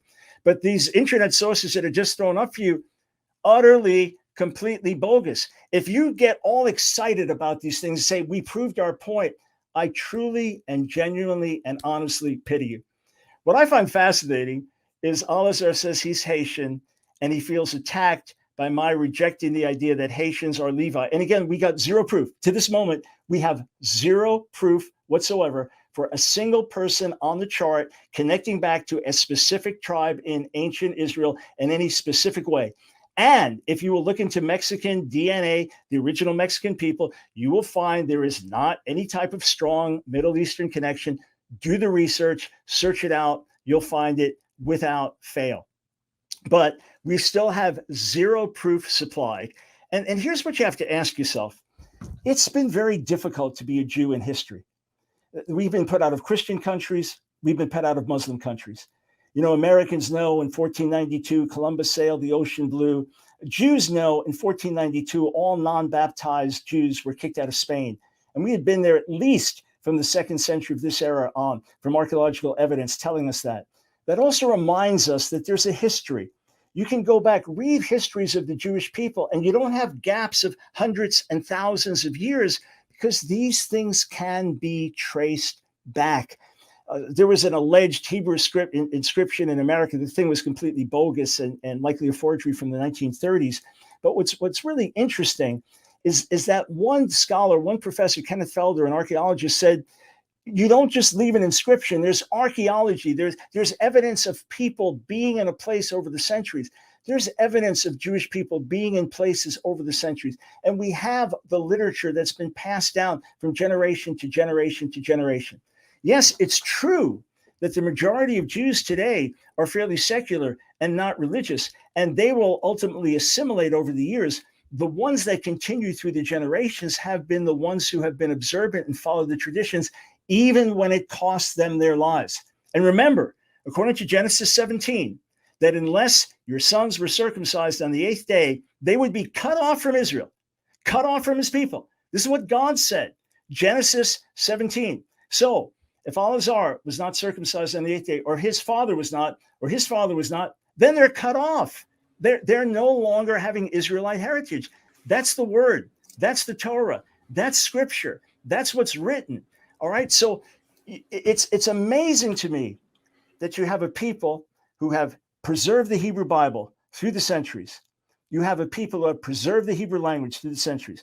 You have a people who have continued to live by the laws of Moses. Yes, it's tragic that my people have rejected Jesus, Yeshua, the Messiah. That's truly tragic. But you have a people who, with continuity of history, and yes, in sin, in rebellion, scattered, judged, but as God promised, preserved as a people. And then you have all these different groups who are massively unrelated. You talk about genetic disconnection, just go among these different groups and check out the genetic history of Native Americans, for example, and trace these various things out. And again, as I mentioned at the outset, Native Americans here in America before Israel was even formed as a nation. You have history, you have archaeology, you have language tradition, not just some internet myth or some random quote. Look at the people who've been here this whole time. Look at the people who've been here without break. Look at the people who've been kicked out of countries as Jews. Look at the people who've suffered as Jews. Look at the people who've been faithful to circumcise their sons and observe the Sabbath and have not been cut off because of that. Even in exile, God said he would preserve us. Jeremiah 31, verses 35 to 37, make it absolutely clear no matter what we do, God will preserve us and keep us and bring us back. So I mentioned at the outset, bogus Hebrew, that was never refuted. I mentioned bogus connections, never refuted. Even the alleged origin of Azteca going back to Hebrew, completely, utterly bogus. Notice that nothing that I have presented in terms of factual evidence thus far has been refuted or answered. Rather, different information thrown up that can confuse those not familiar. Those who are familiar will see the truth. May the Most High, may God Almighty reveal it to you. Thank you. Wow. At 1 second. Okay. Thank you very much. Appreciate that. And it's good we've made it in slow mode. It is in slow mode. I recommend, though, if between you and Alton, if you're able to put it on the extended slow mode where it's even slower than it is, because there's different levels where you can make the gap broader. I think you should do it larger. I'm also still not a mod, but it would be helpful if I was on YouTube. Okay, so that is the the second rebuttal there, 10 minutes. And now, Alazar, this is the final rebuttal. Are you ready with your final rebuttal? 10 minutes, Alazar? Yes, sir. Okay. All right. Everyone's done good so far. I appreciate that very much. It'll be interesting to see how this cross-examination goes. I hope we can continue the way things have been going so far. All right. I'm going to stop talking. And when you speak, the floor is yours. And that's when I'll start the timer. All right. Again, I want to give all praise, honor, and glory to the Most High God, Yahweh. I do so in the name of His only begotten Son, Yahweh Shai. So, he said I didn't review his bogus Hebrew, the alleged claims of bogus Hebrew, because that's not the topic of this debate. So why then would I entertain that? He also said I didn't refute the eyes to I never introduced that into the argument. So what's funny is he wants me to argue points that I have not presented. I have not utilized that in my argumentation to prove any of my points. So then why would I address it? Doesn't need to be addressed. It's not what I'm talking about tonight. Coincidentally, when I asked him to show how the Ashkenazim fulfilled Deuteronomy 28 and 68, he coincidentally gets to go to, oh, well, the ancestors did it. Well, wait a minute. We don't get that same ancestral courtesy that the Ashkenazi get. And that's what's funny. And notice he's just calling things bogus. He's not showing, proving, and demonstrating that things are bogus. And you know what we call that? I'm white and I said so. That's what we call that. I'm white and I said so. Because I'm white, I said it. I have a PhD, so it has to be true. I don't have to demonstrate or prove anything, right? Very coincidental. Now, he said Mexicans and Haitians, we don't circumcise the 8th day. We don't keep the Sabbath. And it's very simple. It's because we're affected by Deuteronomy 28. So let's read Deuteronomy 28 and 64. And the Lord shall scatter thee among all people from one end of the earth even unto the other, and there thou shalt serve other gods, which thou know their fathers have known, even wood and stone. We've been all forced to worship a white Jesus in Christianity, where they told us we don't need to circumcise ourselves. That's why it's like that, sir. So in understanding that, we fit that. Can you demonstrate where the Ashkenazim have been scattered from one end of the earth to the other, and then are having to serve other gods where they are not allowed to keep that, right? You talked about the Sephardim. What about the Ashkenazim, right? Also, he just read Ezekiel 4. He didn't explain anything about it. I challenged you, right? As I challenged you on very many other points that you have yet to respond to. So many numerous that I can't even list them now. Ezekiel 4 demonstrate how the Ashkenazim have lived through Ezekiel 4, a 430-year oppression, right? And then the Paul Wexler thing, yes, he may have faulty arguments trying to validate you guys being Khazars. I didn't introduce the Khazars, though. I'm talking about the findings of his genetic and linguistic testing that disqualifies or lends credence away from your Levantine origin. I'm talking about the empirical scientific data that was discovered. I'm not talking about his arguments of you being Khazars. So let's make sure that we stay on topic, right? I'm going to pull my PowerPoint back up now, vocab. In your time at 7 minutes and 9 seconds, so you can pull up your PowerPoint. Perfect. When you begin speaking again, I'll resume it. All right, all praise, I'm ready. So okay. Here's Deuteronomy 28, and again, it will be a sign, right, that will be on. Matter of fact, let me go back. right? It says it would be a sign, a distinguishing mark, a banner, remembrance, a miraculous sign. So there would be a miraculous distinguishing mark or sign that would be on the Israelites, and it's called the curses, right? So let's just highlight a few of these curses, right? Cursed in rural and urban environments. That's interesting. Kind of like, when the Great Migration was happening back in the day and black people were leaving the oppressive hills of the South and going to the Midwest, to the East Coast, to the West Coast. And guess what happened when they got to the cities? Oh, it was hell there, right? Kind of like that. Or like a lot of us who come from the Caribbean, we trying to escape third world poverty and we come to America and guess what? It's still cursed there, right? Now, also, be by and large unproductive, right? So let's take a look at the productivity that Black, Hispanic, and Native Indian people have versus, let's say, the Ashkenazim. Are they productive people? And are we unproductive people by and large? I mean, I'll let the listening audience be their own judge of that, right? And why is that? It's not for lack of ingenuity, lack of creativity, lack of work ethic. We have all those things, but for some reason, we are plagued, we are cursed as people of color in these Americas with being unproductive. Why? Left dead in the streets by dogs. Cops killing us. We killing each other. We're dead in the streets like dogs. Can you show me where the Ashkenazim are dead in the streets like dogs presently? Right? Skip down now. To be oppressed and robbed with no one to deliver. Again, they were delivered. The curses say that nobody was going to deliver. When you guys went through the oppression and the hell of the Holocaust, you were delivered, and not by the Messiah, right? By the armies of the world, by the nations of the world, not by the Messiah. The curses say nobody would be there to deliver, right? It says another man would benefit more from your labor than you. Have you ever heard of the entertainment industry, the record industry, where the executives thereof are disproportionately Ashkenazi Jews, and a lot of the entertainers, right, whose labors are being profited from far more than they're profiting are Black and Hispanic, right? This is exactly what God said the Israelites would be experiencing, what Black and Hispanic people are experiencing. I need him to demonstrate how the Ashkenazim are experiencing this, right? Moving on, right? It says foreigners will come into your community and quickly surpass you socioeconomically.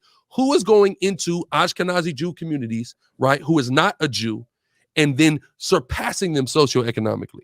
Oh, nobody. But if we go to our communities, Jews are landlords, business owners, Asians, landlords, business owners, East Indians, landlords, business owners, Arabs, landlords, business owners, right? In no time. Moving on. It also talks about we be forced to serve our oppressors deities, and things of that nature. I want to move on though. Right, let's go to some of these tribes.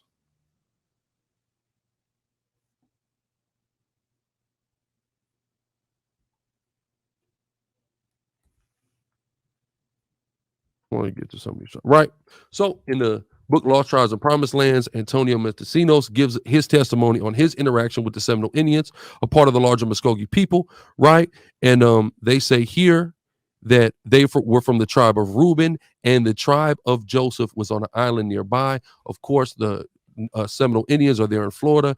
Near Florida is what? Cuba and Puerto Rico, right? So there we have the tribes of Manasseh, Ephraim, and Reuben all summed up in the ancient tradition, the heritage there, right? Or in the historical documentation, right? Naphtali were a people that jeoparded their lives unto death in the high places of the field. And these are the type of places in which the Andean civilizations of Chile and Argentina began to develop themselves, in the high places of the field. Again, we've already demonstrated the overlapping curses and prophecies that would be affecting the Israelites clearly fit the description of Black and Hispanic people. So now we go through the more specific things for the tribes to identify the tribes, right?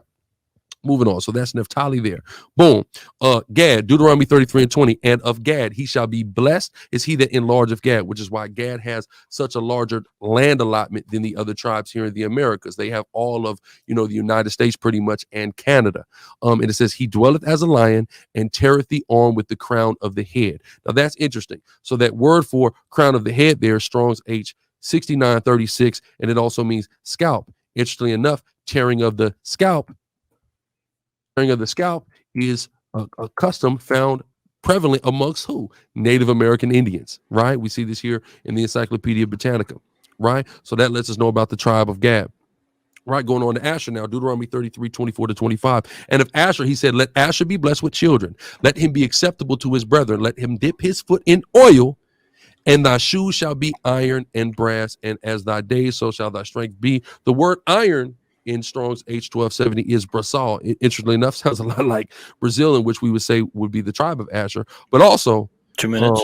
2 minutes. Thank you. But also oil, right? Large quantities of oil and natural gas are found in several areas within South America. Venezuela also has major deposits of oil and natural gas in the area surrounding El Tigre. The country is one of the world's largest oil producers. See that? Oil? But it also said, hold on, it also said that their shoes shall be iron, and there is unprecedented levels of iron ore and other metals that also are in this land that is allotted to the tribe of Asher, according to the chart. Moving on, Zebulun shall be at the haven of the sea, and he shall be for an haven of ships. If you look at the ancient tribal allotment of Zebulun, they, of course, are landlocked. So we see here that the Central America has things like the Panama Canal, other things being developed in Nicaragua, and the most ships in the world are passing through them daily, right? 1 minute. Tribe of Zebulun, right? 1 minute. Hold on. My fault.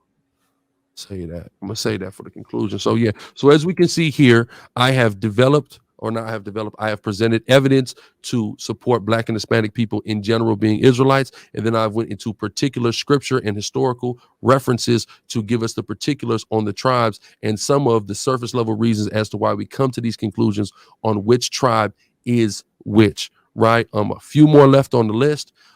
So just stay tuned. In my conclusion, I'll complete this through the spirit and power of Yahweh B'Shem Yahushua. Again, we give all praise, honor, and glory to Yahweh B'Shem Yahushua. You have 25 seconds left. That's good. I'll yield that time. Okay. All right. Thank you very much. Again, shout out to the debaters. I appreciate the way this has been going down very much. I'm glad this was able to happen. And I think the audience agrees. Everyone seems pretty excited. We got it on slow mode, and it's nothing personal, live audience. It's just when you have 4,000 people watching, you got to slow down how many comments can come in at once so we can actually make sense of what's being said. So craft your comments so they count. Now we're going to move into the cross-examination. The way this works, I need to briefly explain. Each person will have 10 minutes. First, Dr. Brown is able to ask Al-Azhar questions. Each one should be 30 seconds, no longer, and the answer no longer than 2 minutes. During this time, if you are being cross-examined, you are not supposed to ask questions. You're not supposed to ask questions of the other person. They do not have to answer any question, and it needs to be on topic. That's the way these things work best, and that really is the rules as well. So with that, Dr. Brown, once you start with your first question to Al-Azhar, I am going to start the time. I'm going to stay on the screen for this just because there's so much, it's a bunch of little times, and I'm going to do my best to try to keep it. But you guys have been great so far, so I don't foresee any problems. But go ahead. All right. When I had mentioned Hebrew errors, I was talking about things that you've actually said, referred to, including tonight. So the Hebrew for bronze or for iron is not brazal. That's incorrect. So there goes your argument. So how do you respond when your Hebrew or Azteca that you said previously in a 3-hour lecture relating back to Hebrew, that's 100% false. So how do you explain these very, very bogus errors if we're supposed to take your words seriously? Well, number one, I didn't present Azteca at all tonight. So I don't believe that it's fair that I be held to scrutiny on things that I may not necessarily stand on. If I didn't introduce that argumentation, sir, I don't believe it's fair that you even question me on it.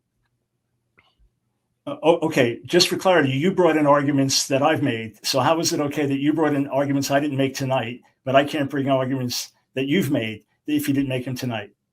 Do you think it's unfair that I did that? I have no problem with it, but you're not letting me do the same with you. That's my own personal position to do that. Okay, fine. So you're completely wrong about the Hebrew word for iron.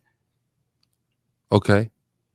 All right, so we throw that out. All right, let's go over to Gad. I can't ask you a question, but you're just saying that.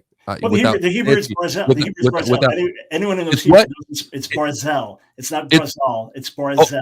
Okay, so let's say I mispronounced it. I didn't pronounce it right. My point still stands as I'm just pointing out the eerie similarity that word has to Brazil, in which we say is of the tribal allotment of Asher. That was my point. Oops, I mispronounced it according to you. No, you didn't mispronounce it. It's a made up word. That's number one. But Okay, to be clear, I don't want to ask. I can't ask a question, but just for the audience now, Brazil and Brazil. I mean, apparently, Barzell versus Brazil are two different words. The one made up, the second real. But it also says Barzell and Nechoshet. Okay, it mentions iron and it mentions bronze. Where's Nechoshet? Please show me. If you're going to pull out one, you can just pull something out of a verse and say that's Brazil because it sounds like it. Look, show me where Nechoshet is. Show me where Nechoshet is. I didn't make the definitive statement that was Brazil. As I just said, I just simply pointed out the eerie similarity. That's all I did. Okay. Well, there's no eerie similarity when you just pull one verse out. But anyway, about Gad, you just cited that it could well speak about the Native Americans who scalped people. But the Hebrew says it says that he will taraf zroa af kadkod, so that he will rip off the arm and the forehead. So where was the Native American tradition of ripping off the arm? I don't know of one. Okay, thank you. So we disqualify that one there. I disagree. Well, let the audience decide. Okay. Of course. All right. And you are aware of other people like the Scythians, et cetera, in antiquity who scalp victims. Maybe they could be the people. Well, that would be true if I was only basing it upon that. Oh, okay. Fine. Let others decide if you have any actual proof for the connection there. All right. So explain to me how, if Haiti is Levite and the Levites were mingled and scattered among all the tribes and then exiled with all the different tribes all around the world, how they end up all in one place off the coast of America? Well, Dr. Michael Brown, if you actually were familiar with people of the Caribbean, you would understand that the Haitian diaspora is one of the biggest diasporas in the world, and that there are predominant large groups of Haitians in the diaspora amongst all other Black and Hispanic people in the Americas, especially. I'm going to be presenting that here in my next round. No, I'm quite aware of that. And there are actually Jews scattered among all those peoples as well. But how did they all end up in one place, or so many in one place? That's never happened in Israelite history. How did it happen here? It's never happened in Israelite history. So how about when we take a look in the Bible, when the kingdom split and all the Levites who were in the northern kingdom then resorted to Rehoboam? That means there would be an influx of Levites in one particular place in Jerusalem or in the southern kingdom. All right, so then they would have ended up among the Judeans. And yes, and that, Judeans, so that were African Americans. So that just to be clear, so that means what? There would have been an excess of them coming from one place into another place. Okay, but didn't explain how they got separated and reunited. Okay, so yes, according to Genesis 17, God says that if you don't circumcise your son on the 8th day, you will be cut off from the people. So you're no longer an Israelite. So many of the people, almost everybody in the chart has no tradition of circumcising their sons on the 8th day through the centuries. So then they're all cut off. They can't be Israel. I disagree. Well, the floor is yours. Explain. I disagree. That's all I'll say. I disagree. All right. I would say you're disagreeing with the word there. All right. So I would say you disagree with the word several times in this debate, and I think that's been demonstrated very well. Another question. If the facts are on your side, why couldn't you avoid for one simple night race baiting? Why did you have to make this about race and now try to appeal to emotion to just get people to not listen to me because I'm white? Why couldn't you just stay with facts, evidence? To me and to many others, it seemed like a concession that you knew you were sinking and you had to just rely on something to appeal to people's emotions. Why couldn't this avoid race? I've avoided all personal insult and told people to give you a listen, to give you a hearing. Why couldn't you avoid race in terms of the personal attack? When you're a part of a group of people who have suffered like the true children of God, maybe then you'd understand. I have been a part of people that suffered like the true children of God. But if that's an excuse for race baiting, okay. So explain this just so I can understand your own thinking here, sir. You keep referring to yourself as a priest, high priest. We know I never said high priest. I never said high priest. My apologies, sir. Priest. Okay. So chief priest, have you referred to that? Yes, sir. Okay. Well, chief priest and high priest were similar, but in any Well, case, no. I apologize for misrepresenting. Cohen Godel and Cohen Resh is different, no? Okay, fine, but the chief priest was the high priest. Either way, but that's fine. You don't refer to yourself as high priest. All clear. So we know that priesthood came through the father paternally. We understand that, but we also understand that according to Ezra 9, that if a priest married a foreign woman, that the foreign woman and the children were to be put away because they were disqualified. So we know your mother was white. You've been open about that. So just in your own thinking, and according to Scripture, doesn't that disqualify you from being a priest? Well, no, all we have to do is actually take a look at that situation. So we could go nowhere in the Torah and actually demonstrate that precedent. Even when we take a look at the priests of Moses' sons, right? We know Moses' sons had a foreign mother. We clearly see in 1 Chronicles 23 that Moses' sons are named for the tribe of Levi. So they were never disqualified, and they were also the priests who were set over the treasury of the temple. So that never disqualifies them. Additionally, though, we see a situation in Ezra where Ezra makes a judgment call predicated upon what was going on at that time, right? What was going on at that time was there was a bunch of Israelites who were taking foreign wives, who are allowing those foreign wives to dictate the spiritual system in which those children and the culture and customs that those children were being raised in. So Ezra at that time took matters upon himself and did something to clean the Levites and the priests at that time. But we cannot go to the Torah and see that as the mandated word of God, that's how that situation needs to be handled. Okay, about 2 minutes. We have about 2 minutes left. Got it. All right. So you brought in Edom and claimed that I have descent from Edom somehow, but then that would give me Middle East descent. And then you used others arguing that there is no Middle East descent for Ashkenazi Jews. So which one do you hold to? Middle East descent or not?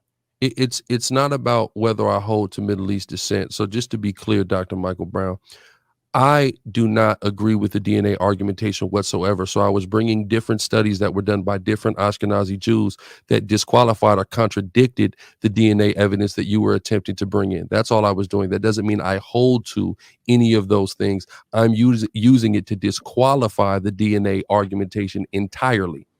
Okay. All clear in terms of your methodology. So folks, you'll have to decide whether you listen to geneticists or not.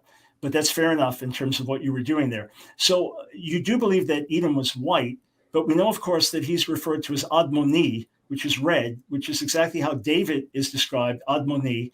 And that's also how Solomon in the Song of Solomon is described as Admoni. So wouldn't that make David and Solomon white as well?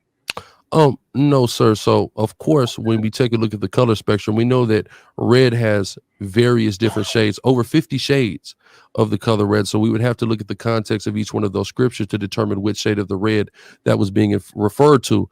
And I believe the red like a hairy garment gives us an idea when we take a look at antiquity. Of course, I'm sure you're familiar with the Kermes dye, if I'm pronouncing that correctly, that was taken off the trees of the Mediterranean from the blood of worms and utilized to dye garments. That's blood red. So that's why, because of the context clue that is in that verse, we come to the conclusion that Edom was Caucasian or Esau was a Caucasian versus what we see the description of other people throughout the scripture. Are you aware that the text does not say that he was red like a garment, but that he was red and hairy like a garment, that the garment is referring to the hair, not to the color? Are you aware that that's how the Hebrew text reads? I would disagree. Fair enough. So when you keep referring to me as a scholar and then dismiss everything I say and then appeal to the race card, where is the respect for the scholarship? I respect all people to a degree, right? But that doesn't make you 1,000% right simply because you have a piece of paper, sir. I didn't say 1,000% right. That wasn't the issue. Thank you. Okay, my time's up. Yes, final question. We always let the last question play out and finish. Okay, we're going to reset now. Thank you for that, everyone, very much. For the most part, we did just what we're supposed to do, and I appreciate everyone involved. We have 10 minutes now for cross-examination, and it's going to be Alazar's turn to ask Dr. Brown questions. Just give me a second to reset my timer first, please. I'll make sure I got that, and then you can go. Okay, I have it now, so when you speak, I will start the timer. All right, Dr. Brown, you affirm that the Jews are under curses, right? Can you demonstrate the curses of Deuteronomy 28 that are presently affecting the Ashkenazi Jews? Sure. Right now, to this day, we are the subject of hate crimes on a higher level, religious hate crimes than anyone else in America. Very sadly, many times at the hands of African Americans, the levels of anti Semitism worldwide are as high as they were before the Holocaust. Jews have had to leave France, Jews have had to leave Russia. These are Ashkenazi Jews, and for the most part, they've had to leave England. Right now, within Israel, Israel is surrounded by hostile enemies 24/7, and there's constant attack. So we've suffered these things. Now, you and I would agree that the curses don't have to apply to every single person at every single time. You quoted Hosea 1, for example, about all the blessing that's being experienced. And you've elsewhere referred to say, Judah, everyone will praise Judah. So look at how everyone looks to African Americans, etc. But by and large, if you want to look at a people who has suffered over the centuries around the world, watch Fiddler on the Roof. That's been life for Ashkenazi Jews for centuries, persecuted, hated, impoverished. So yes, there are good things that happen in our midst, just like good things in African American, Hispanic midst. But yeah, we've suffered terribly and continue to. Okay, so I don't know if you understand my question, Dr. Brown. I said you affirm Jews are under the curses. Can you demonstrate the curses of Deuteronomy 28 that are presently affecting the Ashkenazi Jews? That does not mean bad things happening to them. I need to know the verse that corresponds to what you're describing in Deuteronomy 28. Sure. Let me pull up the text and we'll start going through verse after verse. And by the way, again, you said that some of these happened historically. Absolutely agree. Much of it has happened historically. For example, being sold in slavery back to Egypt, that happened historically. I'm not the one who brought up the contemporary argument about that. That's been brought up to say, well, that it refers to African Americans sold into American slavery. So obviously you reject that. So let's just go back. It doesn't have to be to this moment. Let's go back to what happened in the Holocaust, recent history. Cursed shall you be in the city, cursed shall you be in the country. Wherever you were as a Jew, you were persecuted as a Jew. Cursed shall be your basket, your kneading bowl. Jews were put under starvation diets in the concentration camps and in the ghettos. Hundreds of ghettos where they were deprived. Cursed shall be the issue of the room, the produce of your soul, the calving of your herd, the lambing of your flock. Jewish babies were thrown into the fire alive just because they were Jews. Cursed shall be your comings, cursed shall be your goings. This was the circumstance for a period of intense years. The pogroms in Russia, where Jewish communities were decimated, the Lord will let loose against you calamity, panic, frustration, all the enterprises you undertake. All these things and more happened in horrific level in the Holocaust. That's far more recent than the slave trade. The fact is, Dr. Brown, no, I asked you very, very explicitly, presently, like you mentioned starving in the ghetto, like blacks and Hispanics are starving in the ghetto as we speak. So I asked you very specifically, presently, can you demonstrate what curses of Deuteronomy 28, the Ashkenazi Jews presently are under? Because you said the Jews are presently under curses. Thank you. Yeah, so let me come back to this. Barack Obama was president of the United States. There are Black Americans who are leading citizens in our country. Dr. Brown, can I please speak? He's Kenyan. He's Kenyan. He's not a descendant of slaves, just for the record. Okay, so there are plenty of prominent African Americans that would go back, according to you, to Judah. This doesn't answer my question. Let me speak. You are not all presently under a curse. So I pointed to Jews in France right now who are persecuted, who are hated, who are being killed. Jews in England, rising tide of anti-Semitism. They're being harassed. They're being beaten. They're being attacked. It's been a history in Russia. So these things are currently happening. But again, you said during the debate that this does not have to be for all people present today. You want to have it both ways. You want to talk about all the accomplishments, how many good things are happening. Mexicans in Mexico right now are not suffering all these curses. And I go on, Central Americans in Central America are not suffering all these curses. So you've got to be consistent in your application. Dr. Brown, for the record, I just asked you to identify a curse that is presently affecting the Ashkenazi Jews. I didn't say all of them had to. Notice that you didn't demonstrate any. So now I move on. You affirm that there are both Black and Hispanic Jews. Can you demonstrate the curses of Deuteronomy 28 that the Black and Hispanic Jews are currently affected by? Hispanic Jews currently under these types of curses, not aware in particular at the moment, or Black Jews specifically under these curses. For example, the Lord will make pestilence cling to you until he has put an end to you in the land that you are entering to possess. The Lord will strike you with consumption, fever, and inflammation, with scorching heat and drought, with blight and mildew. They shall have. That's not happening to Hispanic Jews or Black Jews or the people on the chart specifically. These are things that have happened in history. That's the whole point. They've happened in history. And if, in fact, the people on the chart, it's accurate what you're saying, then they're not scant, they're not few. They have grown and grown and grown, which would be a sign of the blessing, which would mean that we're all back in the land if we were blessed. So all these Israelites should be back in the land now, if what you're saying is true, because you're experiencing this massive blessing of hundreds of millions of people. Again, it's the massive inconsistency. You want to take a verse from here, turn it around, a verse from there, turn it around, and then hold me to a completely different standard. All I'm asking is you to be consistent. Consistency. Funny you say that. Yesterday on your show, you said there will be no future exiles for Israel. But in your commentary on both Jeremiah 23 and Jeremiah 30, you refer to a collective deliverance from oppression for both kingdoms by the Messiah in the last days to bring them back home. How can that be true and the Ashkenazim be Israelites? Well, very simple. We're not all back in the land. I absolutely said there's not going to be a future exile from the land, all the Jews kicked out. I hold to that. Nothing I said in my commentary. I wrote the commentary. Thank you for reading it. I'm quite familiar with what I said. When the Messiah returns, there will still be exiles in different parts of the world, Ashkenazi Jews, Sephardi Jews, Lemba Jews, and it could be you. I don't know your background or history, that may still not be back in the land. So those that are still outside the land will be brought back. I'm really surprised by the question, actually. Okay. Maybe I misunderstood you. Now, are Edomites from the Levant? Sure. Were Edomites converted to Judaism? There was a small group there. There was, Herod was one of them. There were some Edomites who were forcibly converted. Yeah. Right. So would that mean that that there could be a portion of Edomites that would have DNA, linguistic, and traditional evidence that could link them to being Jews, similar to you guys? No, linguistically, no, because Edomite would have been a different dialect, like Moabite was a different dialect, etc. So it was a different Semitic dialect than Hebrew. That's number one. Number two, the Edomites that became part of the Jewish people, this was before the time of Jesus. So if you have legitimate Israelite blood, that could go back to you. All right. So but you've got this little trickle that came in. There is zero way to connect me back to Edom other than rhetoric and race baiting and things like that, or even to make him into a white man, to be candid. Zero whatsoever.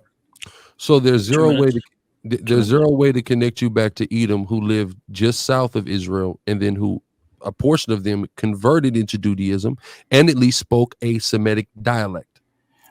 Any more than to connect Edom to you. Maybe there's the connection there to you. Perhaps you're an Edomite. What tribes are the Black and Hispanic Jews from? We don't know. It's virtually impossible to trace tribal lineage. There's some that have claimed that there's a way to trace back some Judeans to a Davidic root. The most certain thing we can do is with priestly peoples. So Ashkenazi and Sephardi and Mizrahi and Lemba priests do have a common ancestry that goes back about 3,000 years. Apparently to Aaron in the Middle East, but there's no way to trace the other tribes. There are some Jews, for example, Mizrahi Jews who've lived continuously in Iraq or Iran until 1948 that could trace things back pretty well, and they may have some family traditions, etc. But there's no way, there's no genetic way to put anyone in any particular tribe. That's one of the fundamental massive differences that I have with your chart, sir. Okay. So when did the 430-year judgment of Ezekiel 4 happen to the Ashkenazi Jews? Yeah, so it looks like the last question here. I'll try to get my answer in. You're misreading it. It's saying that there are 430 days that Ezekiel is to lay on aside because of the 430 years of sin of the northern kingdom. So for every year of sin of the northern kingdom leading up to that time, he is to lay on one side. And then for the sin of Judah, for those years leading up to that, those immediate years leading up to it of such terrible sin, he's to lay on his other side. It's not a prophecy about future judgment coming. Rather, he is commemorating the past years, the past centuries of sin of his people, and he's laying on one side or the other because of that. Do we have that was the last question? You have 5 seconds left. I'm good. I'm good, and that's fine. Okay, excellent. Let me see here. Boom, boom, boom, boom. All right, thank you guys very much. Appreciate that. And shout out to the live chat. Shout out to the mods. Everyone's doing well, holding it down. And this will be interesting. You know, it's like after a major game, all the commentary, it'll last. This is going to last for a while. It'll be fascinating.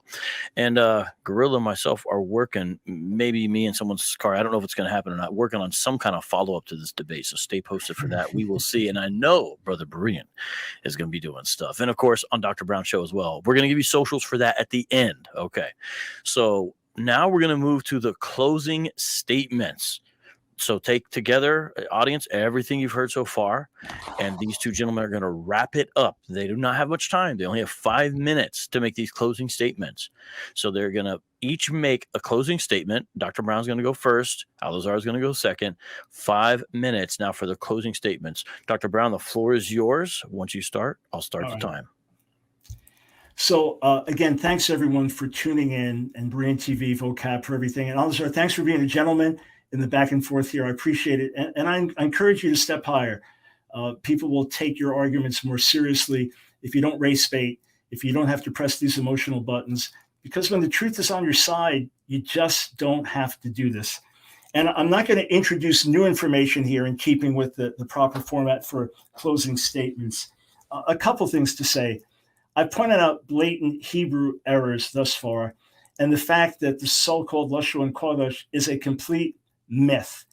It has never existed before. It is a made-up myth. And if you can't trust people just to get the Hebrew right, how in the world are you going to trust them for everything else? Also notice that Alazar is pulling quotes from the very, very same video. He's using them tonight. And when I went back to that video, he said, well, I don't know that I necessarily hold to those things. So perhaps as we keep correcting the Hebrew and correcting these other things, his views will moderate more and more in the days ahead. And notice that not one bit of factual, genetic, literary, historical, archaeological proof that connects any of the groups to these specific 12 tribes has been offered. And in fact, you can't connect people to the specific 12 tribes, except for maybe some priestly ones and a scattered few. You simply cannot do it. So here's my larger appeal. I know emotions are high, and I know people came in with preconceived ideas already. And I asked you at the start, take them seriously. Now, here's what concerns me. February 2022, Alazar was speaking after the Super Bowl, or at that Sunday, and said, that's how this movie ends, man. All right, that's the future of this world. Black and Latino people ruling the world. Jesus Christ is a big, angry black man, a black man who the whites of his eyes are red, and he's ready to come and kill. He wants to stomp people's brains out of their cranium. He wants to step on you people's head until your brains come out. Remember when 50 Cent said, and his brain come out the top like Jack in the Box? Remember? That's one of my favorite lines, right? That's what Christ is coming back to do. And on a regular basis, we get comments like this. Here's from the tribe of Levi just a day ago. Hitler is an enemy and heathen devil like yourself, Dr. Brown. The Holocaust never happened, so stop lying to the world. This is the junk that has to stop. It's one thing if you say I'm not a legitimate Jew. Of course I am, but that's secondary to me, to being in Jesus, Yeshua. He's the one who forgave my sins. He's the one who cleansed me when I was a heroin shooting, LSD using hippie rock drummer at the age of 16. He's the one I love, whether I'm Jew, Gentile, black, white, slave free. He's my savior. He's my all in all. And he's the one that you need to know. When he comes back, he's not going to be judging based on race. When he comes back, he's going to be judging based on whether we're in right relationship with him or not. And the fruit that I want to produce is a fruit that generates love, not hate. It's a fruit that generates unity, not division. Just sit down together and say, hey, where there are African American Jews and Hispanic Jews, here I'm a Jew that's cast out by my own people because I'm a follower of Jesus. Well, let's work together to get the larger Jewish community to recognize that we are legitimate Jews. And if they don't know it, God knows it. But all this stuff that produces hate, that produces unnecessary racial division, man, if there are injustices, all this are against your people, against Latino people, whatever I can do to be a champion for justice, stand with you, I'm here to do it, because I'm not here to make enemies. I'm here to be an ambassador of reconciliation and to say, let's get right with God through Jesus. And if you look at the comments that'll come pouring in, look to see where the hate's coming from. A good tree cannot produce bad fruit. and a bad tree cannot produce good fruit. Look at the fruit of the rhetoric. Look at the violence. When you see the violence against Jews in America, sadly, at the hands sometimes and most frequently of African Americans, especially in New York, and they're tracing it back to social media rhetoric. Let's all step higher. And if you can show me where I'm doing anything to cause you pain, where I'm doing anything to hurt you, where I'm doing anything to work against you, your well-being, show me, and by God's grace, I will fix it, because I want to stand for justice and truth. So to repeat, there has been zero proof given whatsoever that the 12 tribe chart is factual, accurate, historical. The few references that were made, scripture, Hebrew, were wrong and easily refuted.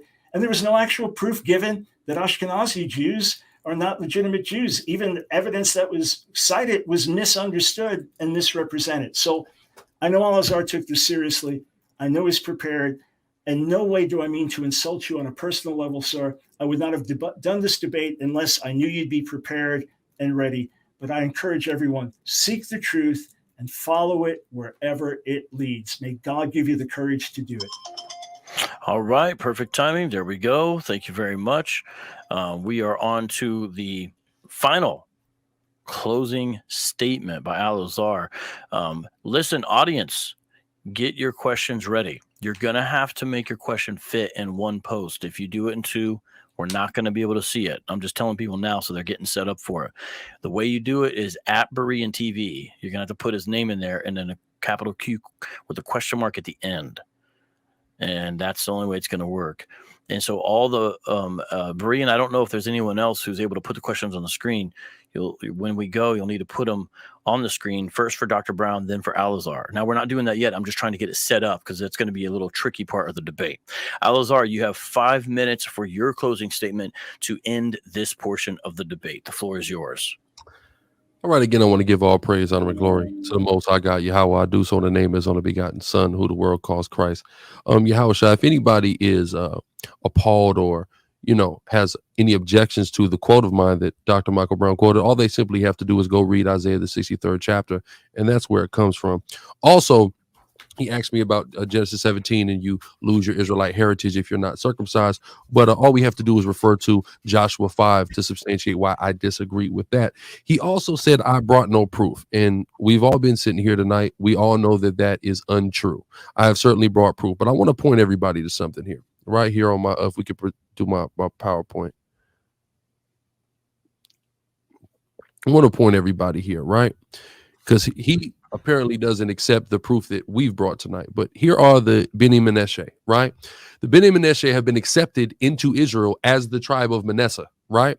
And the movement began in 1951 when a tribal leader reported having a dream that his people's ancient homeland was Israel, with others then embracing the idea that they were Jews. All it took was one guy having a dream in 1951 for this group of Tibetan people to be accepted as the tribe of Manasseh by the Israelis. That's all it took. So if I presented light evidence for who we believe is the tribes, I mean, how much lighter is just some guy had a dream 60-something years ago?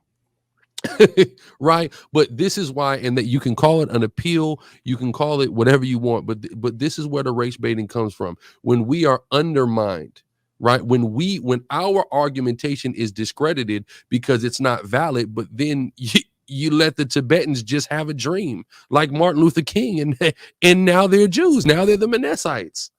That's ridiculous. At least we have some form of scriptural, biblical interpretation and historical reference that's making us come to these conclusions. Not just simply one guy had a dream and that's it.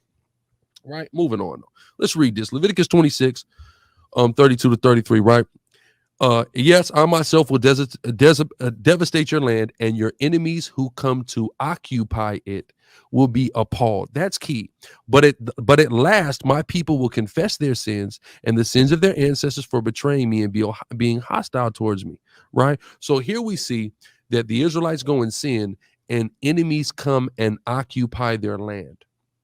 Right. Then it says, after we confess our sins, then I will remember my covenant with Jacob and my covenant with Isaac and my covenant with Abraham, and I will remember the land. So the Israelites were to be exiled. Enemies were to occupy our land until we repent. Then we would be brought back to the land. That's what this is demonstrating here in Leviticus 26.